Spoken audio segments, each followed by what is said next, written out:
Hey, where's Serge? It's been a minute since he uploaded a new video. Hey Eddie, maybe he went down a rabbit hole. He released his last video back in April, I think? Then he said his next video was going to be a complete history of dinosaur special effects. Seems a bit ambitious. It's been almost 9 months and there's still not even a script up on Patreon for that. Word on the street is he's been voicing a lot of complaints about his own creative process over on Discord. Wonder what's taking so long. Where'd he go? He went down a rabbit hole. I didn't want to make this video. Not a whole video about one measly special effect. My original plan was to make a video about all the different ways to get a dinosaur on screen. Wouldn't that have been great? It would serve as both a general overview of dinosaur film history, which is something I've always wanted to do, but through this one specific lens that would have made it more than just a general overview. I had 6 different methods I wanted to cover. 2D animation, stop motion animation, suitmation, which is to say some form of human-powered puppetry, animatronics, CGI, and one very obscure technique that nobody uses anymore called Slurposaurs, in which live animals are simply plopped down into frame, usually with some cheap prosthetics glued to their bodies. That was going to be the shortest section of the video too. What's to explain? What you see is what you get. It was never very popular, as cheap as it was cruel, and the last time anyone used it, Lyndon Bunghole Johnson was president of the United States. It's barely even a footnote in dinosaur film history, much less general film history, so why would it need a whole video all to itself? But as I started researching, really just basic fact-checking, I realized it was a lot more complicated than I originally thought. Much of the common narrative is oversimplified in a way that's either mildly deceptive or even just plain wrong. For example, this technique wasn't as cheap as you might think, it didn't save as much time as you might expect, and it wasn't abandoned for the reasons you might assume. The original video I had planned, which was going to cover all 6 methods, was already pushing 90 minutes by the time I finished the first draft, at which point I started to expand the section on Slurposaurs. And after several weeks of trying to trim the whole thing down by adding to it, I finally gave up and decided that the history of dinosaur special effects is going to be an ongoing series within the Saurian cinema series. And we're starting with the weirdest one. Oh, I also got bit by a tick at the end of June and spent a week in the hospital. That ate up a lot of my free time too.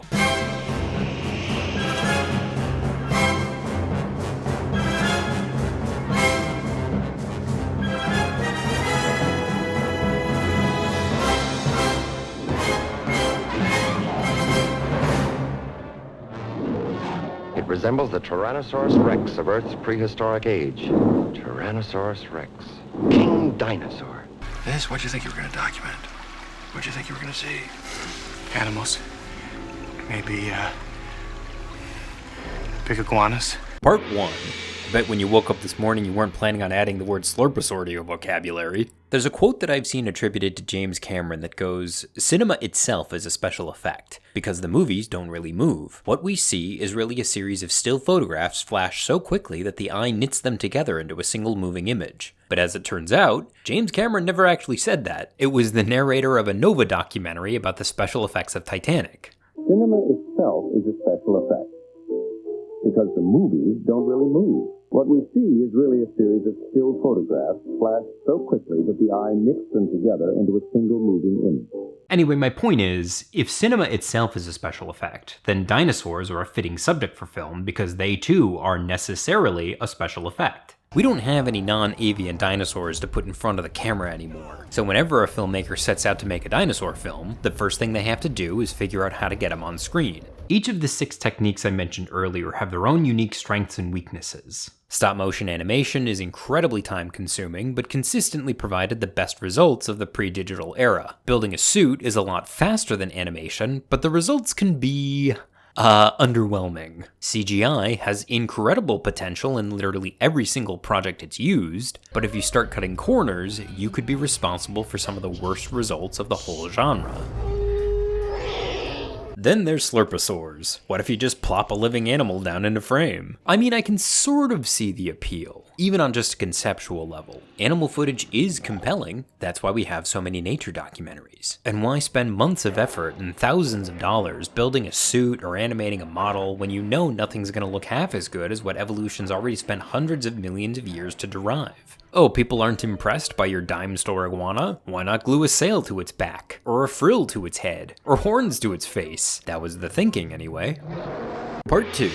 Man, Part 1 was really short, and Part 2 is going to be like 75% of the entire video's runtime. I wonder if it's even worth doing chapter breaks for this video. Slurposaurs made their big screen debut way back in 1914 in The Primitive Man, a two-reel caveman adventure film by D.W. Griffith. Apologies in advance for not being able to track down any footage that looked any better than this, with a watermark and timestamp. I actually reached out to myfootage.com to try and license the unwatermarked footage, at $50 a second no less, but they never got back to me. So this is what we're stuck with. Back in 1914, nature documentaries weren't really a thing just yet, so attaching wings and some horns to an alligator and then having it amble through the frame probably made for at least slightly more compelling viewing than it would today. In fact, this might have been the first time many people in the audience had ever even seen a live alligator before. But then I don't think audiences were wholly satisfied with this effect back then either, because when D.W. Griffith needed a Ceratosaur for the show-stopping finale, he opted for a full-size mechanical puppet. You might momentarily impress an audience with some grainy footage of a beleaguered alligator trudging through the frame, but filmmakers seemed to know instinctively that this wasn't going to work more than once, because Slurposaurs kind of went away for the next 2 decades. Something new had to be added to the mix before they could make a comeback.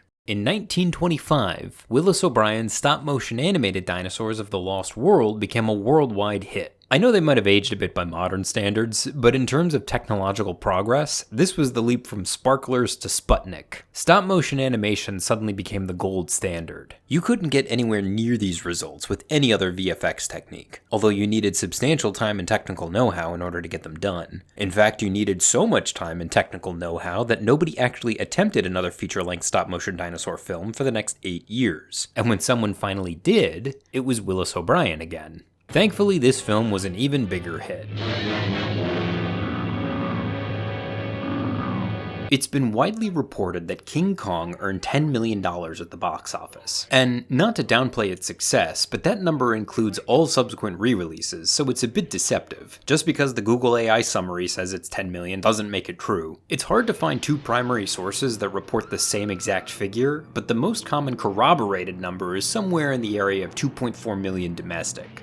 Again, I don't want to downplay its success. That was more than enough to make it the highest grossing film of the year. I just want to get the number right. Bottom line though, it wasn't just a hit, it was a cultural phenomenon. So phenomenal in fact that Willis O'Brien was tasked with completing a sequel in just 9 months. King Kong notably didn't use any Slurposaurs. It was all done through stop motion animation and some limited puppetry. But it's still relevant to the history of Slurposaurs because of the huge strides it made in optical compositing. An optical composite is when you take 2 different elements that were filmed separately and then combine them into the same shot. There's a lot of different ways to do this. You can expose 2 different portions of the film at different times, usually a foreground and a background. You can also use rear screen projection, where you film one element of the scene first and then literally project it onto a movie screen for the actors to react to. They had even already pioneered a chemical analog for blue screen. The Dunning process employed a system of blue and yellow lighting filtered and photographed onto black and white film. By loading 2 strips of film into the camera at the same time, a procedure called bypacking, the final composite image was created right in the camera. But the point is that by the time King Kong came out, filmmakers could suddenly combine 2 different elements into the same frame much more convincingly than they could in the 1910s, and that's what Slurposaurs needed in order to make a comeback. That, and a world-famous cryptid. Fueled in part by the popularity of King Kong itself, reports of a prehistoric monster soon started coming out of northern Scotland in April 1934. A monster that supposedly lived in Loch Ness. A Loch Ness monster, if you will. Nessie fever soon swept the globe, and within a year, The Secret of the Loch was fast-tracked to theaters. With no time to prep any elaborate effects, Nessie was realized simply by plopping a common green iguana down onto a scaled set. Ha! Scaled.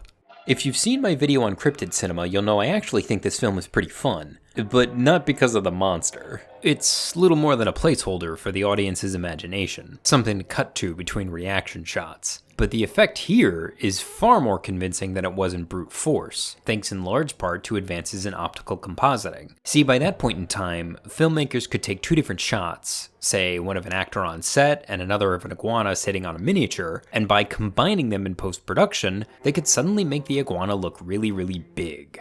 It's still underwhelming by today's standards, and I think it's telling that this didn't lead to a sudden revival of Slurposaur cinema, but the wait for the revival didn't take another 20 years. It only took 6. 1 million BC from 1940 was the first big film to bet it all on Slurposaurs. A sizable production with a respectable budget, its cast of creatures was made up almost entirely of living animals, some of them modified through prosthetics, and others simply plopped down onto a miniature set. But the point here is that there were a lot of them. The film's cold-blooded cast comes from all over the place. Tegu lizards and iguanas from South America, monitor lizards and gharials from Malaysia, chuckwallas and leopard lizards from Arizona, and crocodiles from Cuba. This is the first time a feature film ever tried to realize all of its dinosaurs through Slurposaurs, save for a single scene in which someone plods around in a cheap theropod suit and then grapples with Victor Mature for a few seconds, which looked so bad it's almost like they included it just to make the Slurposaurs look good by comparison. Conspicuously light on plot, 1 million BC is basically just a series of clashes with the local wildlife, as the hyper-violent members of the Rock tribe learn to take care of each other, and the peace-loving pacifists of the Shell tribe learn how to stick up for themselves. The favored son and the favored daughter of each tribe meet in the first act, fall in love, spend some time in the barren wilds together learning each other's ways, and eventually unite the two tribes together amidst a series of increasingly dangerous natural disasters that put everyone's lives at risk. The marketing campaign didn't pitch the plot though, it pitched the Slurposaurs. Hard. According to Mark Berry in his 2005 book, The Dinosaur Filmography, far from apologizing for the lack of stop motion, the film's promotional material actually bragged about it. The studio press book promised no animation whatsoever, and an unknown copywriter came up with what must surely be the most amazing ad line of all time: actual living animals of a bygone age recreated and filmed by a new secret process. The new secret process wasn't new at all, but rather a well-worn combination of camera tricks, miniature sets, and optical composites. The FX crew pressed into service almost every technique at their disposal, except stop motion. They used mats, rear projection, miniatures, trained animals, stunt work, and clever editing, often combining them within a sequence. So, nothing new as far as the industry was concerned, but nobody had ever used all these techniques to try and sell Slurposaurs this hard. And it worked. The film was a modest hit, grossing nearly $500,000 in an age where the highest grossing films usually topped out around 3.5. It even earned an Oscar nomination, back when visual effects and sound effects shared the same award. But despite the film's popularity, these effects weren't without controversy. Multiple scenes feature real live animals attacking each other on camera, which the filmmakers made no attempt to hide. Just so you know, this is the part of the video where I'm going to start showing occasional clips of real animals in various stages of distress. In the early planning stages of this video, I thought maybe I could get away with just talking about the clips and not actually showing any of them, but as I did more research, and I kept finding more and more filmmakers who insisted that no animals were harmed in the making of their films, and I myself watched their films and doubted that, I realized if I'm going to make my point, I need to show the evidence. And the evidence is those clips. I almost cut this section of the video too, because I feel like I'm building it up a little too much. I'm not going to show a clip that's any more graphic or violent than what you might see in a BBC Nature documentary, but I just want the viewer to be fully informed before we continue. But personally, I don't think I'm going to show any clips that either desensitize people to animal welfare or make people super depressed and feel that there's no hope. If anything, I think people are going to find them galvanizing. At various points throughout 1 million BC, a coati kills and eats a snake on camera, lizards and alligators are placed unnervingly close to fire and then tossed around a disintegrating set, an iguana is repeatedly poked and prodded throughout the finale, and the big show-stopping centerpiece of the film is a fight between a juvenile alligator with a sail glued to its back and an Argentinian tegu. This fight is brutal. They're really going at it. These animals do not know that this is just a movie. The scene ends with one very dead-looking lizard sprawled out on the sand, blood pumping from its neck as the protagonist looks on in shock and wonder. This is reportedly one of several shots that had to be cut before the UK agreed to even screen the film. One of the things that dragged out the production of this video was my wanting to confirm the fates of all these animals. What happened to them? Did they die? I wanted someone to either cop to the cruelty or assuage my fears. 1 million BC was the first film where Slurposaurs really got manhandled on camera, because this was the first film where they needed to do more than just walk from one end of the set to the other. They needed to fight, play dead, react to the actions of human actors composited into the frame. all sorts of things they wouldn't normally be inclined to do without human intervention, and some of the methods that the effects technicians and animal handlers used were less humane than others.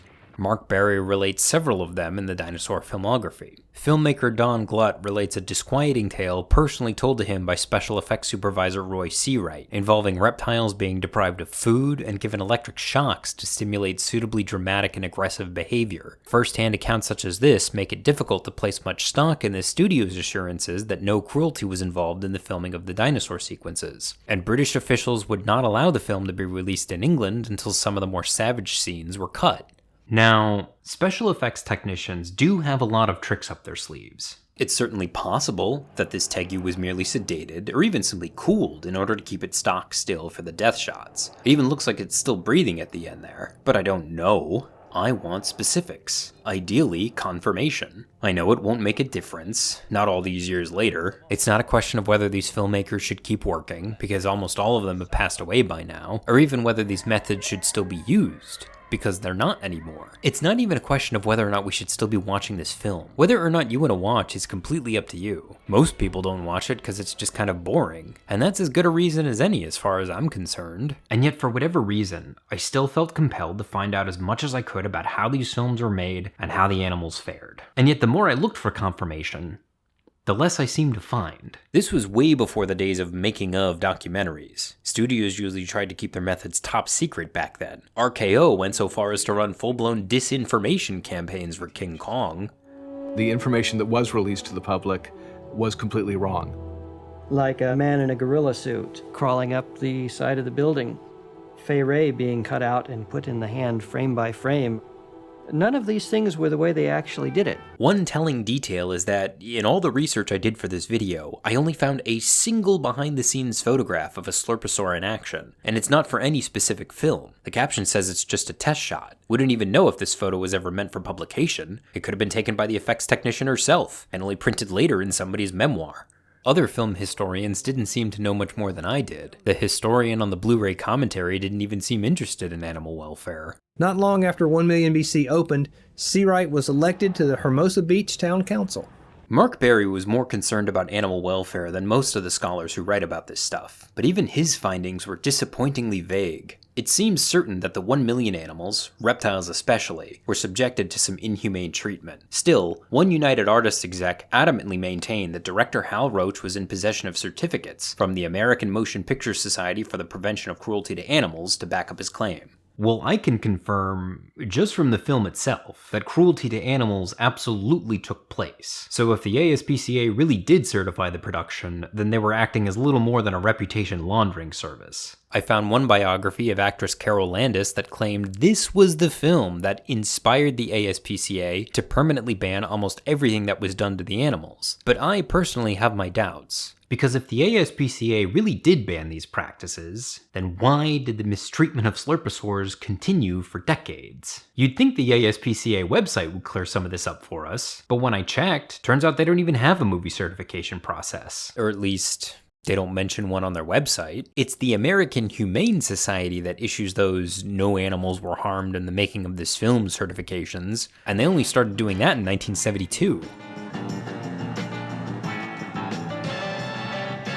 If you want any insight into my video making process, this is the point where I realized Slurposaurs really need to be their own separate video. A lot of the basic facts were still unclear, and I didn't want to just repeat the popular narrative and move on. Case in point, I still don't even know where the word Slurposaur comes from. Everyone uses it in all the forums, blog posts, and YouTube videos I could find about this subject, but nobody uses it in any of the print sources that I checked, and none of the online sources say where they got it from. Google Trends didn't help, in part because it's just too obscure a term to track reliably. This spike at the far right here might literally be me doing research for this video. The one attempt I found of anyone trying to explain the origins of the term was this undated satirical blog post by Den Valdron, A Natural History of Slurposaurs by Professor Edward Challenger III, with George Edward Challenger being the fictional protagonist of The Lost World, which gleefully assumes that the Lost World expedition was real. Originally described by Arne Saknussemm, a 15th century Icelandic spelunker and alchemist, who named them Saknosaurs, or loosely Saknussemm's lizards, or alternatively alliteratively Slurposaurs or Lizard of Lizards, a wordplay on King of Kings. Modern language and usage has corrupted this into the modern form Slurposaur, generally believed to be a reference to the slurping prehensile tongues which the animals use for feeding. Ha! That's hilarious. It isn't true, but it's hilarious. Den Valdron, I'm gonna buy one of your books for that. I guess the simplest explanation is that the word probably originated online amongst the hobbyists and genre enthusiasts, but I don't actually know. I don't know why it bothers me so much. It just seems like it should be such a confirmable thing. Where did this recently made up word come from? I think the other issue is that I don't actually like the word Slurposaur. Like, I really kind of hate it. I was trying to figure out on a live stream why I hated it so much, and someone in the chat suggested that it's because it literally starts with the word slur, and so it feels kind of like, I don't know, derogatory to reptiles, maybe? And by the way, AI did not make this process any easier. AI has no clue what it's talking about. Every single time I tried searching for something on Google, the AI-generated answer was just patently false. How much did King Kong gross? What was the first full-size dinosaur animatronic? Where did the term Slurposaur come from? AI was all too happy to answer these questions, with complete confidence, by the way, and it was literally wrong every single time. Because none of the big AI companies are interested in giving you the right answer, they just want to give you the fastest answer, one that they didn't have to pay anyone to provide. God, I hate the future. Anyway, my main point here is that despite the insistence of the filmmakers, 1 million BC was definitely cruel to animals. And even though it was apparent enough to audiences at the time to warrant censorship abroad and some light damage control in the marketing campaign back home, I don't think it forced any changes within the industry. And not least of all because the use of Slurposaurs didn't actually stop. It did wane though. Despite its profitability, 1 million BC didn't suddenly inspire a million Slurposaur copycats. The use of Slurposaurs did increase over the next 15 years, but almost exclusively in the form of reused clips and unused takes from 1 million BC that kept popping up in low-budget sci-fi films that couldn't afford to do their own special effects. Footage of the armadillo showed up in 1952's Untamed Women. This shot of a monitor lizard was reused in 1951's Jungle Manhunt, 1967's Journey to the Center of Time, and the 1957 Three Stooges film Spaceship Sappy.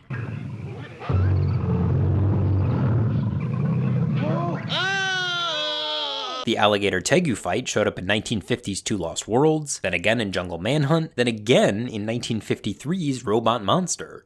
This just goes to show how derivative and cash-strapped the motivation. No, we're not done. They used it again in 1958's Teenage Caveman, and again in 1961's Valley of the Dragons, and again in 1966's Adventure at the Center of the Earth. But that was it.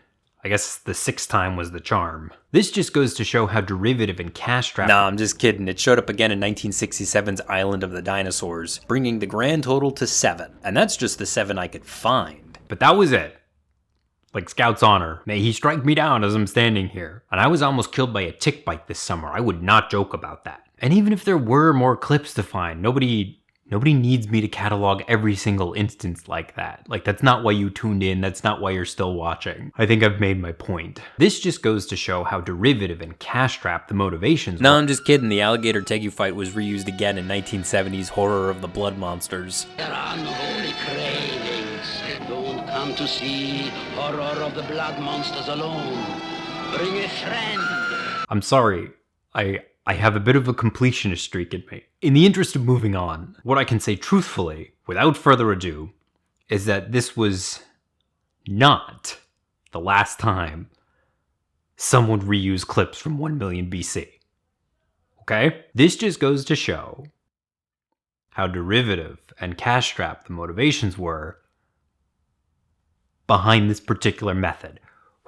Nobody was reusing these clips because they thought it was a good idea. It was just a cynical cost-saving measure. But then in 1955, King Dinosaur became the first film since 1 million BC to commission any new Slurposaur footage. But unlike 1 million BC, they didn't do it because they had some brand new optical compositing tricks that they wanted to try. They did it because they were cheap. That's not speculation. They literally couldn't afford any other kind of special effect. With a rumored budget of just $15,000, the whole film was shot in only 2 weeks, the cast worked for deferred salaries, and the first 11 minutes of its paltry 63-minute runtime is almost entirely stock footage.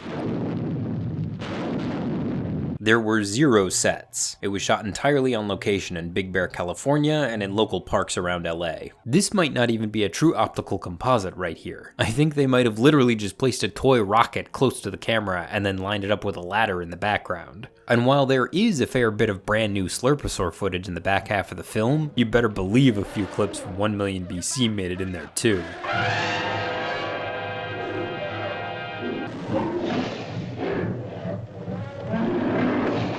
I discussed King Dinosaur in one of my previous videos, and I don't want to rehash it all here, so suffice it to say, this is a profoundly boring, impressively unimpressive film. But what I do find worthy of note here is the clear effort that they put into it.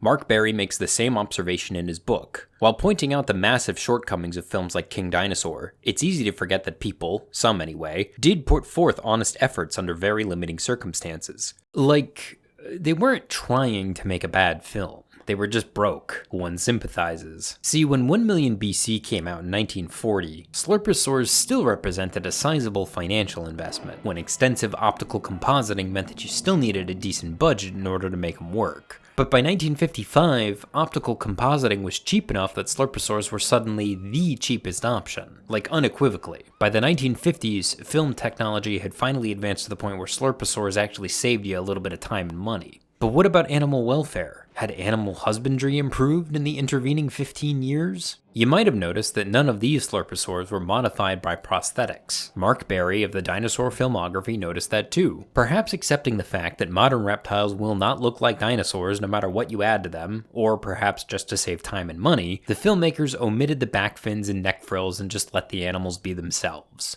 Berry went on to interview the animal handler for the film, Ralph Helfer, who's also a credited producer, and said that he approached animal handling differently than his predecessors. Ralph Helfer's humane affection training approach would one day revolutionize the use of animals in films. Helfer's name kept popping up as I was doing research for this video. His affection training methods really did revolutionize Hollywood, replacing whips and cattle prods with a more humane, animal-first method based on mutual love and understanding, where the animals aren't forced to do anything that they aren't inclined to do naturally. And so, in a hospital bed, after being clawed by a lion, I started to devise a new method based on love and affection.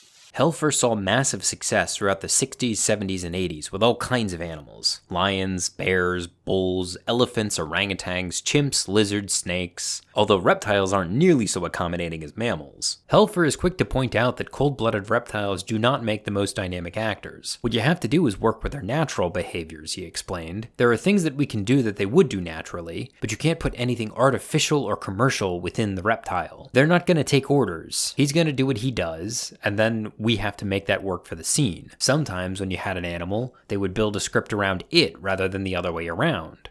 With all that said, King Dinosaur doesn't appear to be substantially less cruel than any of its predecessors. Animals still bite and claw each other, and the perennial lizard-alligator fight features full-on death rolls that look like they could be risking broken bones and torn limbs. Upon first viewing, King Dinosaur had me wondering why Helfer had such a stellar reputation in Hollywood. But then I did the math and realized he was only 24 when he made this film. He probably hadn't developed affection training yet. For all I know, he might have showed up on set the first day and decided the world needed affection training precisely because of the conditions that these animals faced. As it turns out, Helfer wrote a book in 1990, The Beauty of the Beasts, that's clever, which doesn't mention King Dinosaur by name, but seems to hint at what I had already suspected. I became a professional stuntman and wild animal trainer so that I could combine my passion for animals with my love of the silver screen. I was quickly disillusioned. The approach used to train animals for films went against my belief that fear should not be used to make an animal perform. Even though I had no animals of my own then, I was required to use this technique with the animals I was hired to work with. I found the experience very distressing. That's invaluable context, but as per usual, I wanted confirmation. I wish someone had asked him more about King Dinosaur before he died. When did he die, though?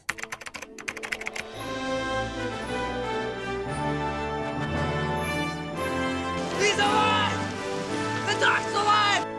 He's 94, but he's alive, and there's an email listed on his website.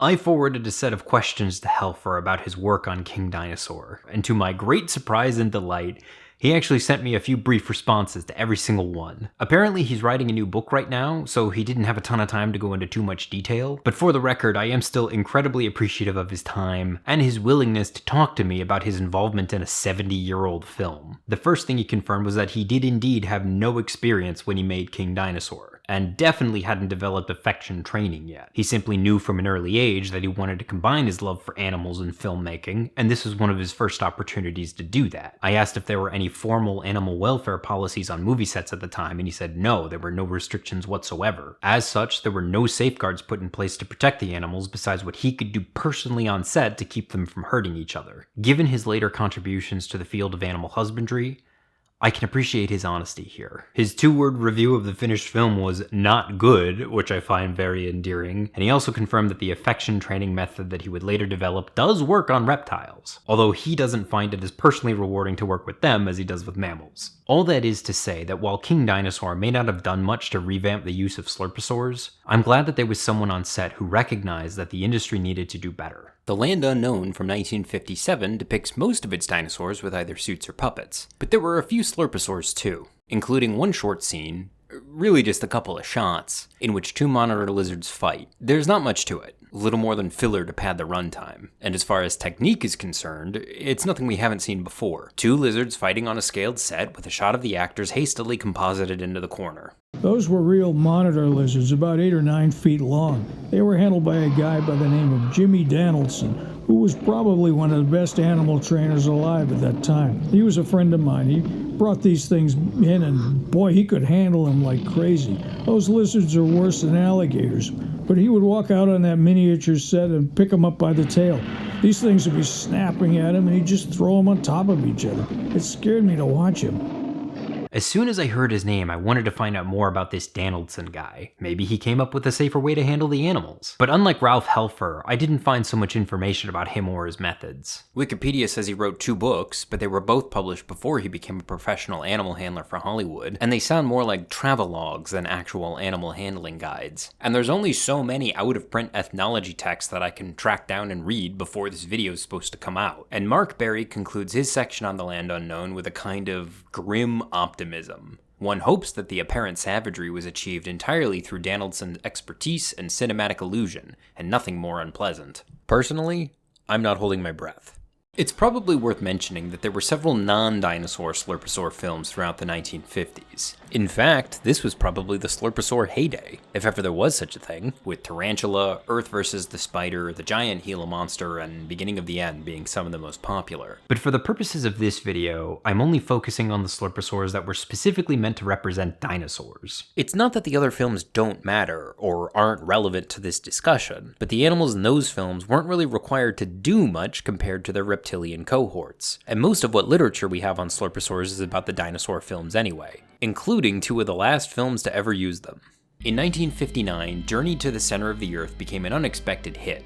I mean, I'm sure the studio was certainly hoping it would make bank, but I don't think anyone was expecting it to earn back 3 times what it cost to make at the box office, or snag 3 Academy Award nominations. It adapts the classic tale by Jules Verne, in which a group of explorers descends deep into the Earth by way of an Icelandic volcano, and encounters countless dangers and untold wonders along the way. Unique.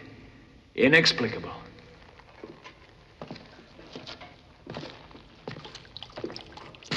Most of the threats are notably non-organic in nature. Rolling boulders, collapsing salt caverns, giant whirlpools, rivers of magma, treacherous rival explorers. But then in the 3rd act, the heroes are attacked by an army of hungry Dimetrodons. This sequence is surprisingly complex. A lone Dimetrodon spots the 2 humans on the beach and then runs off to tell its mates. Then a veritable army of Dimetrodons storms the beach from their cliffside lair. The explorers are pressed back against the cliffs and then kill one of them with a well-aimed throw. And as the Dimetrodons turn to feast on their fallen comrade, the explorers bid a hasty retreat to the sea.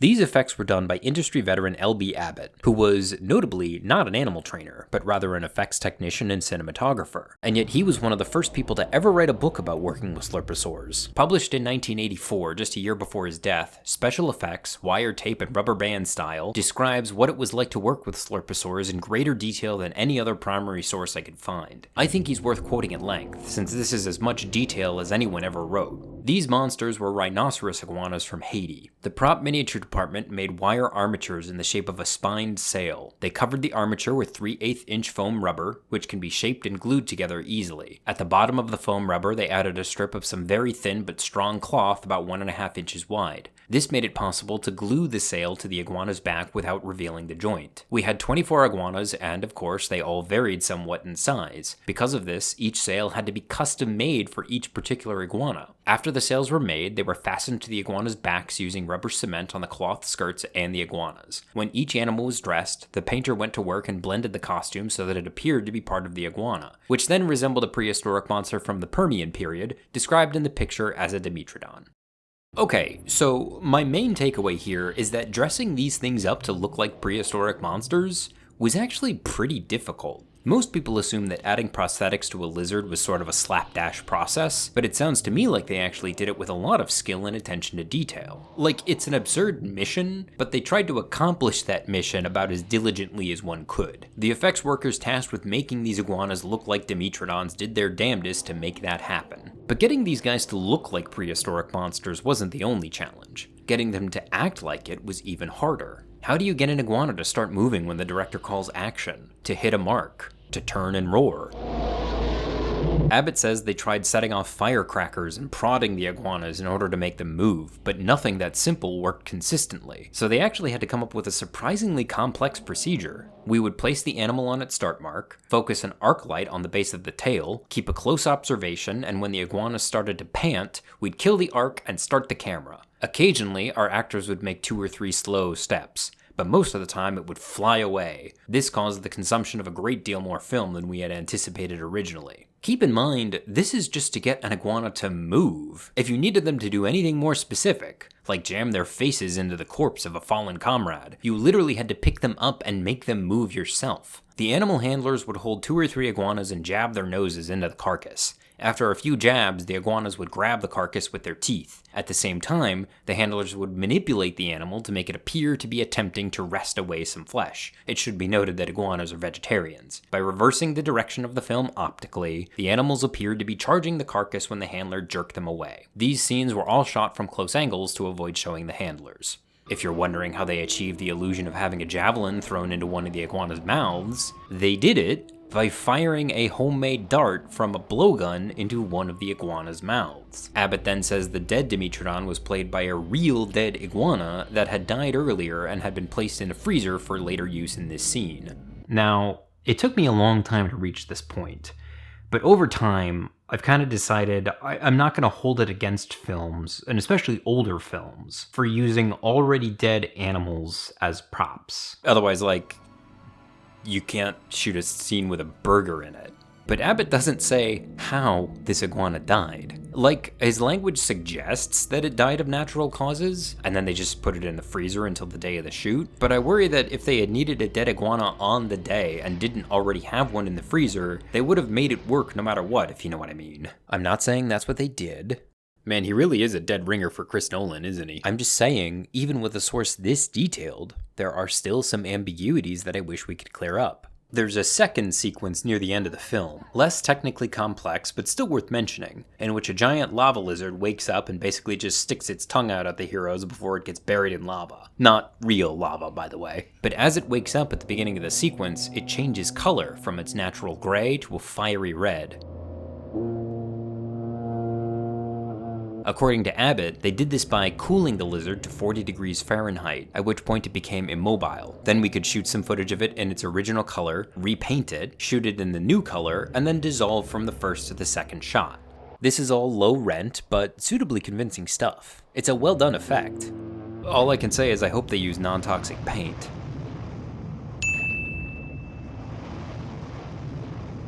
It's also probably worth mentioning that Ralph Helfer also worked on this film, but not for any of the Slurposaur sequences. He oversaw but one animal for the production, Gertrude the duck. A fellow prisoner, do you suppose? He's giving us signals.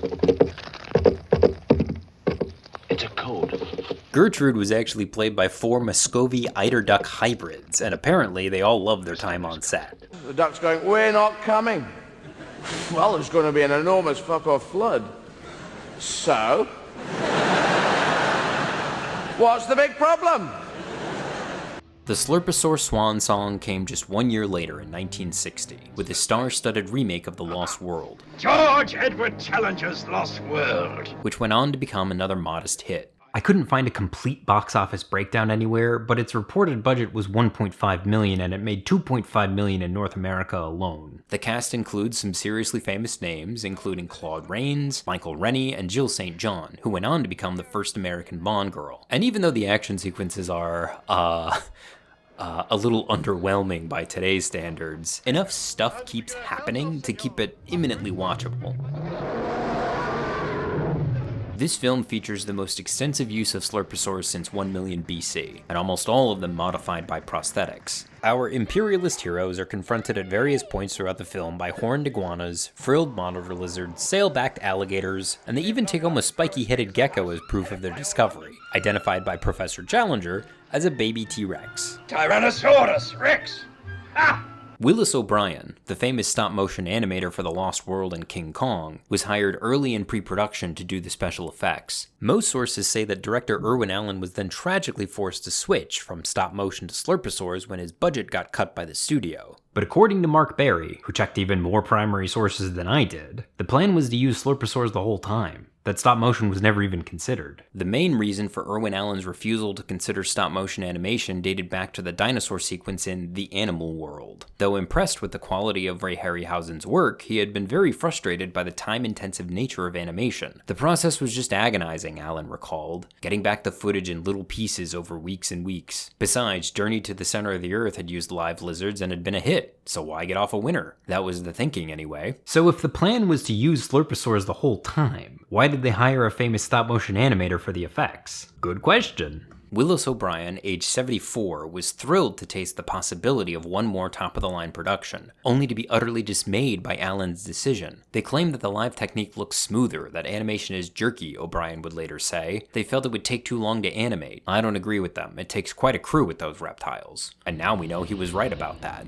Willis O'Brien's protege, Ray Harryhausen, said that O'Brien was flabbergasted that they would use Slurposaurs instead of stop motion, but it was cheaper. Unable to change Allen's mind, O'Brien's contributions were minimal, and many sources report that he actually did almost no work on the film. He didn't, no. They just used his name, Harryhausen told this author.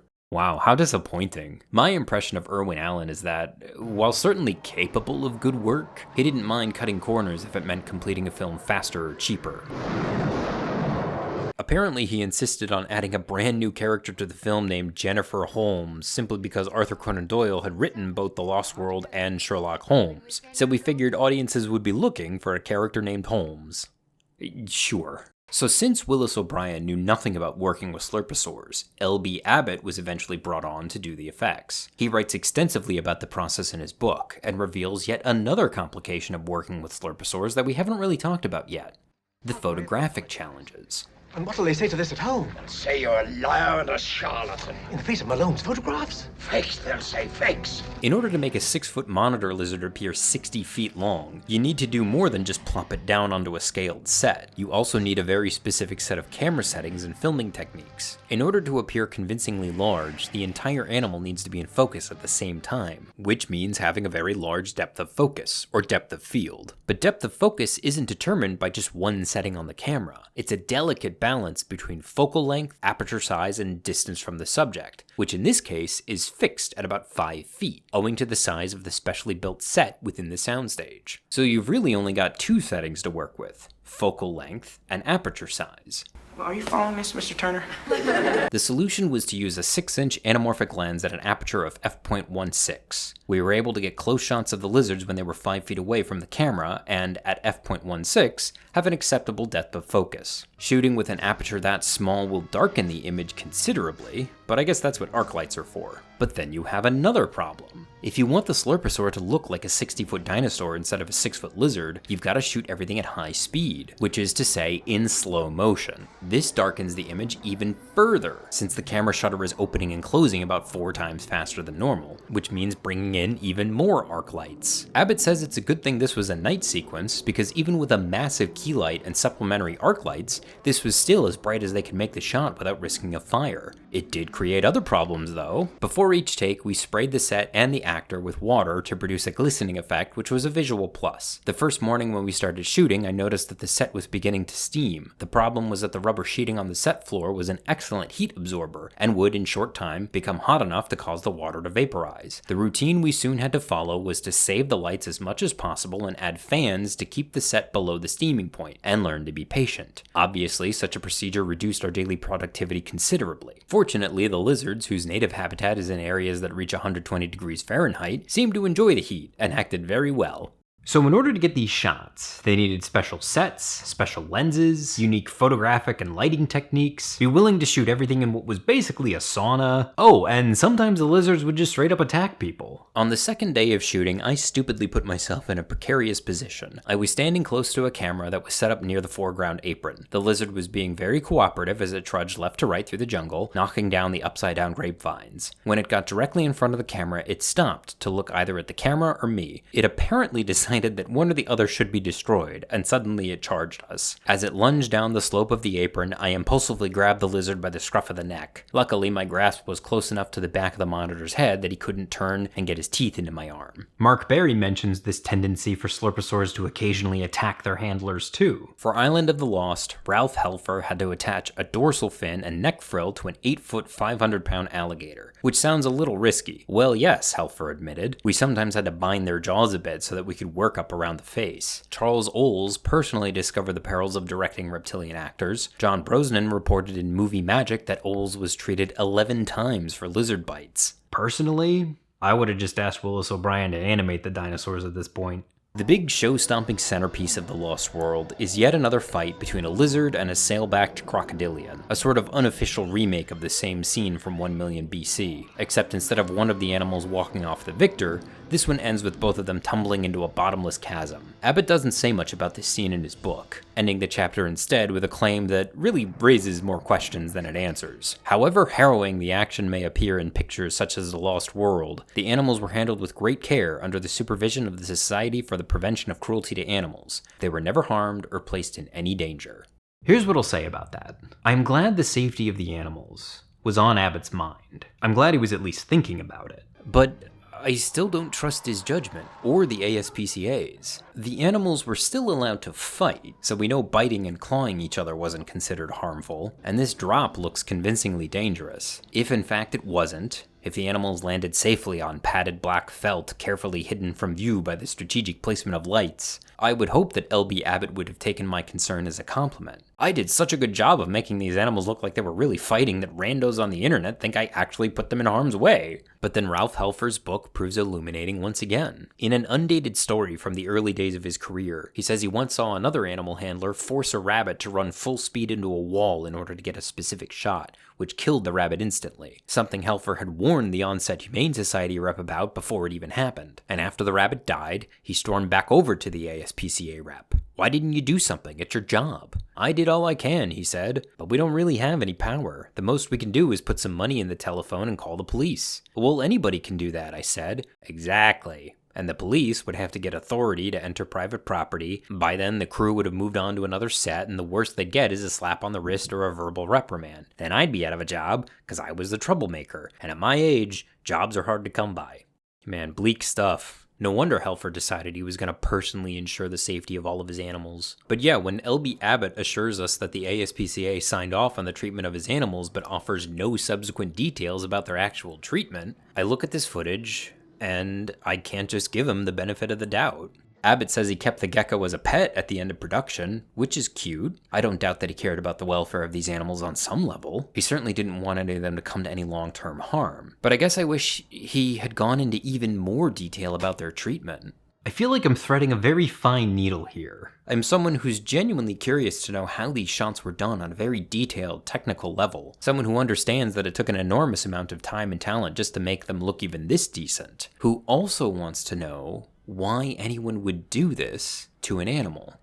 The very last gasp of Slurposaur cinema came in 1966, when 1 million BC was remade as 1 million years BC, in which stop-motion animation maestro Ray Harryhausen threw in one half-assed scene with a giant iguana, in part precisely because of how underwhelming it was. I thought that by having a live lizard before the first viewing of these animals that it would make you believe the rest of it more easier to believe that the animation was alive. But unfortunately, it backfired. When we photographed the live iguana, he fell asleep in front of the lights, and finally the handler had to almost work him like a hand puppet. And that's not the only time he went on record about this. Here he is being quoted on the Blu-ray commentary track. At the time, I had this theory that by seeing a real creature first, the later animated creatures would be easier to accept. I regret the decision now. And as far as Slurposaurs are concerned, that was it. At the time of this recording, there haven't been any live animals standing in for dinosaurs in a feature-length film since 1966. Slurposaurs kept appearing sporadically for a few more years, mostly in foreign films and genre parodies, but never playing actual dinosaurs as far as I can tell. Stop-motion animation and puppetry were already dominating the industry by the mid-1960s, and then they really took off in the 1970s. Animatronics started to gain ground in the 80s, and by the mid-90s, CGI was the reigning queen. What are the odds of Slurposaurs ever making a comeback? Like, say you could guarantee the safety of the animals. You'd probably be laughed out of the industry if you tried it today. Nobody would accept an iguana or an alligator as a dinosaur now. Hell, they were barely even tolerated back when they were almost popular. Although personally, I think live animals should be used as reference material as often as possible. There's some incredible potential there. Nowadays, it seems like most CGI dinosaurs are just referencing other CGI dinosaurs, with their dramatic pauses, telegraphing every attack with a big theatrical roar. You might as well give them a mustache to twirl. Whereas I think it'd be fun, not to mention scary, to add some new real-world references to the mix. What did we learn, Palmer? I don't know, sir. I don't fucking know either. So if Slurposaurs were never really popular, didn't last very long, haven't been used in a film since 1966, and probably won't ever make a comeback, what's the lesson here? I guess we learned not to do it again. Yes, sir. I'm fucked if I know what we did. Well, one of the reasons I wanted to make this video was because the popular narrative gets several important details wrong. Slurposaurs weren't used because they were faster and cheaper than animation or puppetry. That was merely the common perception.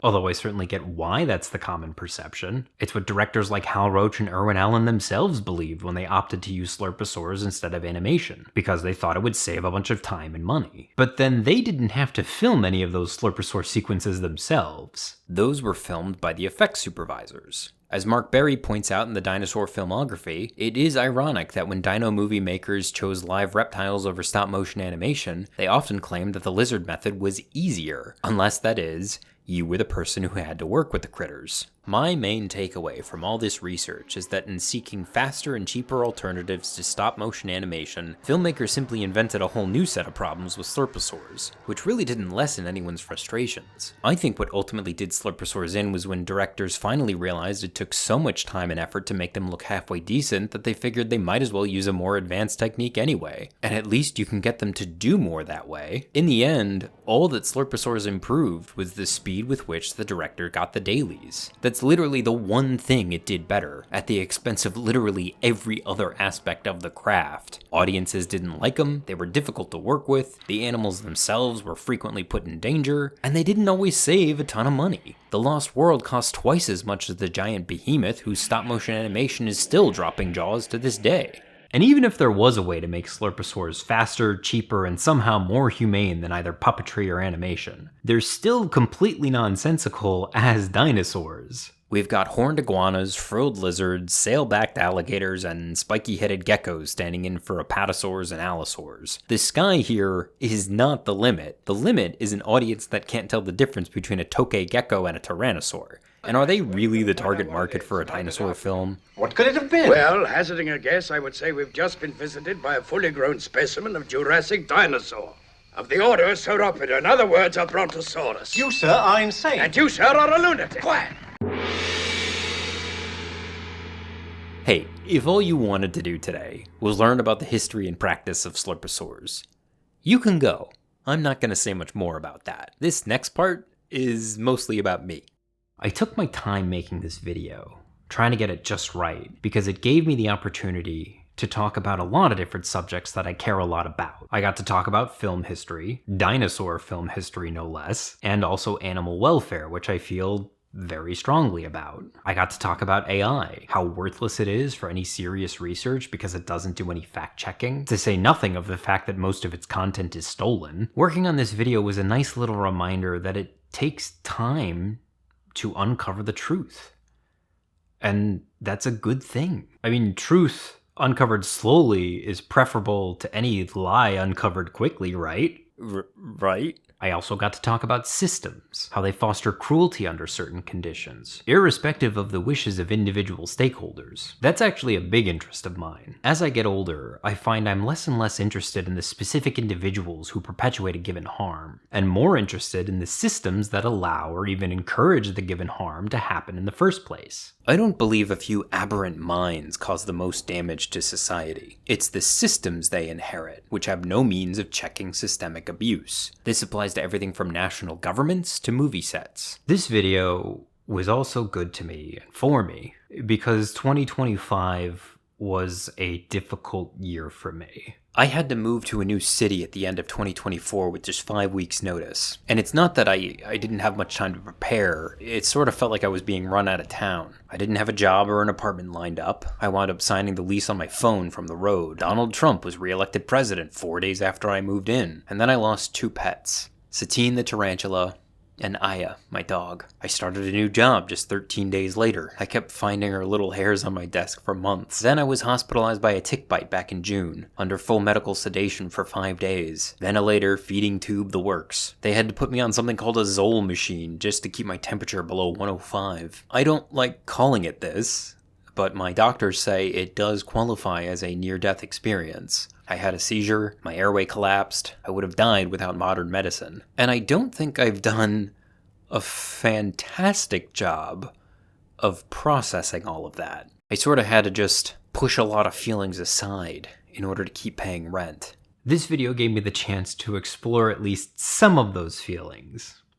Even just a tiny bit. Surge. There are healthier avenues to express your grief than a YouTube video about a near- What do you want from me? I'm between therapists right now. As for the rest of the world, well, you've seen the headlines. I don't think I have to sum everything up. But there were times while making this video that I wondered if it maybe wasn't in poor taste to spend so much time obsessing over the safety and welfare of a bunch of alligators and iguanas that probably died, statistically speaking, before your grandparents were even born, when there are so many other things wrong with the world right now. But then, hey wait, how long do alligators live? A quick Google search of the non-AI variety says it's usually between 30 to 50 years in the wild, but that the current world record holder is in fact Muya of the Belgrade Zoo, not to be confused with the AI market research company of the same name, who's estimated to be somewhere between 90 and 100 years old. His wiki page notes that he's lived through both the World War II bombings of Belgrade and the NATO bombings of Yugoslavia. Wow, good for him. But you know what this means? It means that this juvenile alligator from 1 million BC could theoretically still be alive.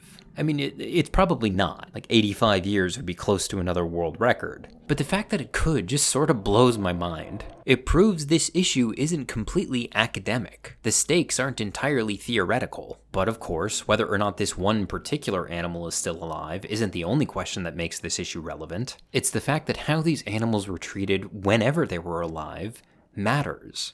It would have cost too much to keep them comfortable. It would have taken too much time to accommodate their needs. They're just lizards. See, that right there is exactly why it's so important to research, record, regulate, and monitor the safety of, well, monitors. It's because the world thinks so little of them. Because if you design a system that safeguards the lives of lizards and snakes, alligators and iguanas, turtles and tuataras, it'll be far, far easier to design a system that safeguards everyone. This has no broader implications, by the way. Certainly not for Gaza, or immigrants, or trans people, or sex workers, or the disabled, or children, or people without jobs, or homes, or healthcare, people of color, socialists, communists, or White Sox fans who live on the North Side.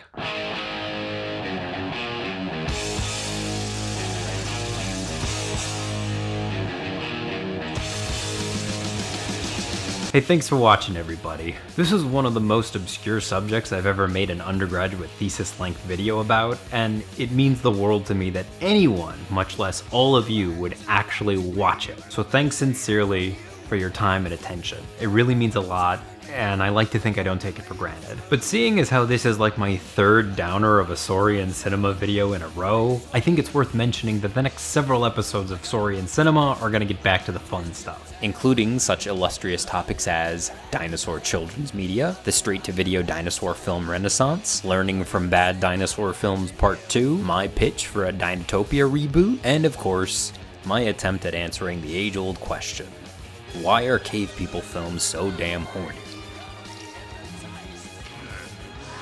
Am I back? I feel like I'm back.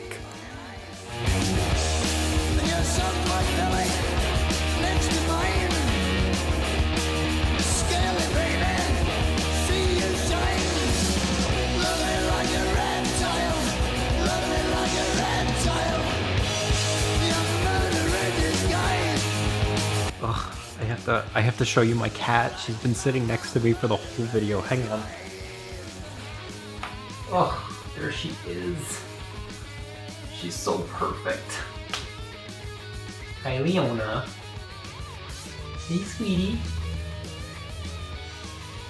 Hey, gorgeous. How's it going? You enjoying the process? Okay, thanks. Bye.